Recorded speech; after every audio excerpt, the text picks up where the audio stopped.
नमस्कार, सभी का स्वागत। हम बात कर रहे हैं साइंस एंड टेक्नोलॉजी विषय के बारे में। हम बात करेंगे आज एक नए टॉपिक के बारे में जो आरएएस मेंस के सिलेबस में दिया हुआ है, जिससे संबंधित क्वेश्चन आरएएस प्री या अन्य किसी एग्ज़ाम में भी पूछे जाते हैं।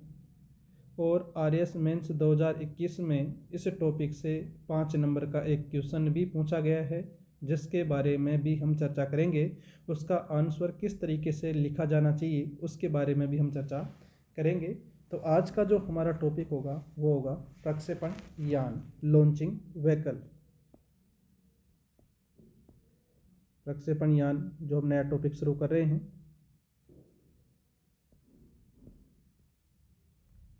सबसे पहले बात करेंगे कि प्रक्षेपण यान होते क्या हैं, लॉन्चिंग व्हीकल होते क्या हैं। लॉन्चिंग व्हीकल देखो, ये सामान्य रूप से रॉकेट तकनीक पर आधारित होते हैं।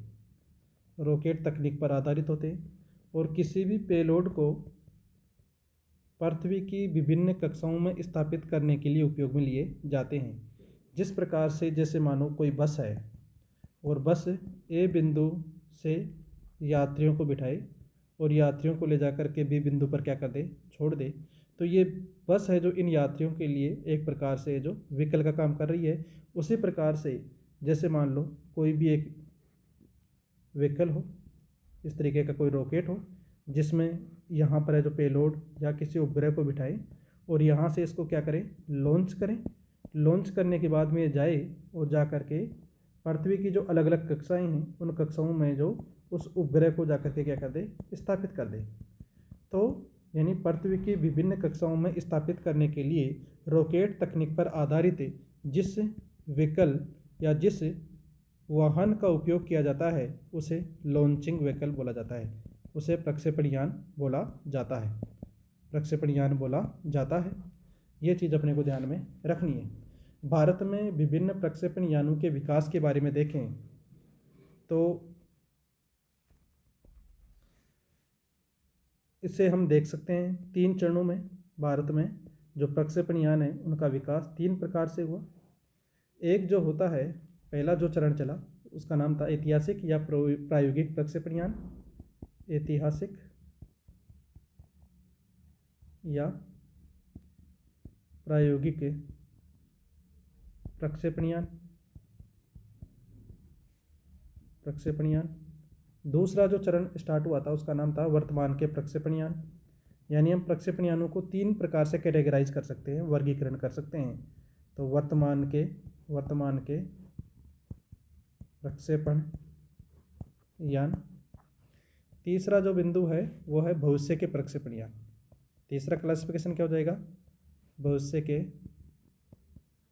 प्रक्षेपण यान। ऐतिहासिक या प्रायोगिक प्रक्षेपण यानों में ए जो है वो है SLV, बी जो है वो है ASLV। वर्तमान के प्रक्षेपण यानों की बात करें तो ए हो जाएगा PSLV, बी हो जाएगा GSLV, सी हो जाएगा साउंडिंग रॉकेट।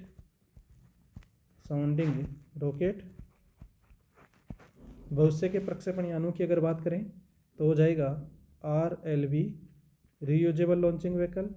दूसरा SSLV, small satellite launch vehicle. और तीसरा इंटीग्रेटेड लॉन्चिंग व्हीकल यानी एकीकृत प्रक्षेपण यान। एकीकृत प्रक्षेपण यान। ये प्रक्षेपण यानों का वर्गीकरण हो गया। पहला जो है ऐतिहासिक या प्रायोगिक प्रक्षेपण यान, दूसरा वर्तमान के प्रक्षेपण यान और तीसरा भविष्य के प्रक्षेपण यान। आज हम एक एक करके बात करते हैं। तो सबसे पहले ऐतिहासिक या प्रायोगिक प्रक्षेपण यानों के बारे में चर्चा करेंगे। सबसे पहला आता है ऐतिहासिक या प्रायोगिक प्रक्षेपण यान। उसमें नंबर 1 था SLV, सैटेलाइट लॉन्च व्हीकल यानी उपग्रह प्रक्षेपण यान। इसका पूरा नाम क्या हो जाएगा, उपग्रह प्रक्षेपण यान। इसका विकास किसके द्वारा किया गया था, इसरो के द्वारा। इसरो के द्वारा विकास किया गया था। यह प्रथम प्रक्षेपण यान है, प्रथम प्रक्षेपण यान है जिसका विकास भारत में किया गया था, और यह है कौन सी पीढ़ी से संबंधित है? फर्स्ट जनरेशन, प्रथम पीढ़ी से संबंधित प्रक्षेपण यान है। इसमें कितने चरणों का उपयोग किया गया था? 4 चरणों का उपयोग किया गया था। 4 चरणों का उपयोग किस तरीके से? इस तरीके से है, जो ये 4 चरण थे। यहाँ पर पेलोड था, यहाँ पर कोई भी पेलोड रखा जाएगा, पेलोड में कोई भी सैटेलाइट हो सकता है, और ये 4 जो बॉक्स थे इनमें क्या था? इनमें था प्रणोदक, प्रणोदक या आप बोल सकते हो फ्यूल, और फ्यूल कौन सा था? सॉलिड। कौन सा भरा गया था? सॉलिड फ्यूल भरा गया था। इस प्रक्षेपण यान की सहायता से 40 से 60 किलोग्राम के जो उपग्रह थे उन उपग्रह को निम्न भू कक्षा में स्थापित किया जा सकता था। यानी इसरो के द्वारा सैटेलाइट लॉन्च व्हीकल का जो विकास किया गया था उसका मूल उद्देश्य 40 से 60 किलोग्राम के उपग्रह को पृथ्वी के निम्न भू कक्षा में स्थापित करने के लिए किया गया था। 4 चरणों पर आधारित था। प्रथम पीढ़ी का प्रक्षेपण यान है, इसरो के द्वारा विकसित है, भारत का पहला प्रक्षेपण यान है। इसके अलावा ध्यान में रखना है कि रोहिणी श्रृंखला के जितने भी उपग्रह भेजे गए, रोहिणी श्रृंखला के यानी एक श्रृंखला चलाई गई थी जिसका नाम था रोहिणी, जो उपग्रहों की श्रृंखला थी। तो रोहिणी श्रृंखला के जितने भी उपग्रह निम्न भू कक्षा में स्थापित किए गए वो किसकी सहायता से स्थापित किए गए? सैटेलाइट लॉन्च व्हीकल की सहायता से स्थापित किए गए। सैटेलाइट लॉन्च व्हीकल का जो पहला परीक्षण किया गया था ना, इसका जो फर्स्ट जो परीक्षण किया गया था वो किया गया था 1979 में। कब किया गया था? 1979 में किया गया था। और इस प्रक्षेपण यान का जो विकास किया गया था वो भारत के पूर्व राष्ट्रपति, भारत के missile man doctor APJ Abdul Kalam के निर्देशन में हुआ था। तो ये चीज़ है जो SLV के बारे में ध्यान रखना है। तो SLV के बारे में हमने क्या पढ़ा? इसरो के द्वारा विकसित भारत का प्रथम उपग्रह प्रक्षेपण यान प्रथम पीढ़ी से संबंधित है। 40 से 60 किलोग्राम वजन वाले उपग्रहों को पृथ्वी के निम्न भू कक्षा में स्थापित करने के लिए इसका विकास किया गया है। 4 चरणों पर आधारित है। चारों चरणों में ठोस ईंधन का उपयोग किया गया है। रोहिणी श्रृंखला के उपग्रहों को इसी प्रक्षेपण यान की सहायता से भेजा गया है, और इसका पहला परीक्षण जो किया गया था वो 1979 में किया गया है। आगे बात करते हैं ASLV। दूसरा जो आता है वो आता है ASLV। ASLV की अगर बात करें तो यह है दूसरी पीढ़ी का प्रक्षेपण यान है, सेकेंड जनरेशन, यानी दूसरी पीढ़ी सेकेंड जनरेशन का प्रक्षेपण यान है, दूसरी पीढ़ी का प्रक्षेपण यान है। इसका विकास किसने किया है? इसरो के द्वारा इसका विकास किया गया है, और इसका जो उपयोग किया गया था वो पहली बार 1987 में किया गया था। कब तक हुआ? 1994 तक, क्योंकि 1994 में हमने GSLV को अपना लिया था, PSLV को अपना लिया था। तो PSLV को अपनाने के साथ ही ASLV को हमने क्या कर दिया था? छोड़ दिया था। तो वहीं तक इसका उपयोग होता है। तो अगर बात करें ASLV यानी ऑगमेंटेड सैटेलाइट लॉन्च व्हीकल, संवर्धित उपग्रह प्रक्षेपण यान, इसका पूरा नाम क्या है? संवर्धित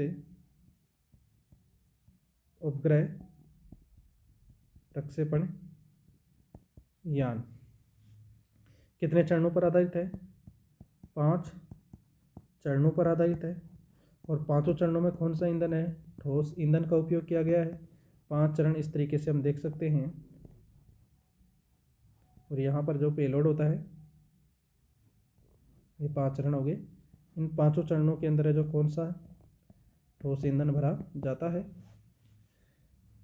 इसकी सहायता से 140 से 150 किलोग्राम वजन वाले उपग्रहों को पृथ्वी की निम्न भू कक्षा लो अर्थ ऑर्बिट में स्थापित किया गया। इसमें जो सरोस या स्टेस्ट रोहिणी श्रृंखला, स्टेस्ट रोहिणी श्रृंखला इसको बोल सकते हो SROSS श्रेणी के जितने भी उपग्रह थे वो ASLV की सहायता से जो पृथ्वी की निम्न भू कक्षा में स्थापित किए गए। तो ASLV को लेकर के, SLV को लेकर के हमने बात की। तो एक बार है जो इसको एक बार रिवाइज कर लेते हैं। सबसे पहले हमने बात की थी यहाँ से प्रक्षेपण की यान क्या होता है? रॉकेट तकनीक पर आधारित होता है, जिसकी सहायता से पेलोड को पृथ्वी की विभिन्न कक्षाओं में स्थापित करने के लिए उपयोग में लिया जाता है। आगे बात करें तो भारत में प्रक्षेपण यानों के विकास को हम 3 चरणों में बांट सकते हैं, 3 अलग अलग इसका वर्गीकरण कर सकते हैं। ऐतिहासिक या प्रायोगिक प्रक्षेपण यान, जिसमें SLV ASLV को शामिल किया जाता है। वर्तमान के प्रक्षेपण यान जिसमें PSLV, GSLV साउंडिंग रॉकेट को शामिल किया जाता है। भविष्य के प्रक्षेपण यान की बात करें तो RLV, SSLV एकीकृत प्रक्षेपण यान उनको शामिल किया जाता है। फिर बात करते हैं SLV जो उपग्रह प्रक्षेपण यान है जिसका विकास इसरो ने किया है और यह प्रथम पीढ़ी का प्रक्षेपण यान है जो 4 चरणों पर आधारित है। चारों चरणों में ठोस ईंधन का उपयोग किया जाता है और 40 से 60 किलोग्राम वजन वाले उपग्रहों को निम्न भू कक्षा में स्थापित करने के लिए इसका विकास किया गया है। पहली बार इसका परीक्षण 1979 में किया गया था और रोहिणी श्रृंखला के उपग्रहों को इसी की सहायता से भेजा गया है। ASLV की बात करें तो यह दूसरी पीढ़ी का प्रक्षेपण यान है जिसका विकास इसरो के द्वारा किया गया है और इसका उपयोग 1987 से 1994 तक हमने किया। और इस प्रक्षेपण यान में कुल 5 चरण हैं जिनमें ठोस ईंधन का उपयोग किया जाता है और 140 से 150 किलोग्राम वजन वाले उपग्रहों को पृथ्वी की निम्न भू कक्षा में स्थापित करने के लिए इसका उपयोग किया गया था। और इस टेस्ट रोहिणी श्रृंखला या सरोस श्रृंखला के उपग्रहों को पृथ्वी की निम्न भू कक्षा में स्थापित करने के लिए ASLV का उपयोग किया गया था। ये प्रायोगिक या ऐतिहासिक प्रक्षेपण यान थे जिनके बारे में हमने चर्चा की। आगे बात करेंगे वर्तमान के प्रक्षेपण यानों की नेक्स्ट क्लास में। तब तक के लिए सभी को बहुत बहुत धन्यवाद।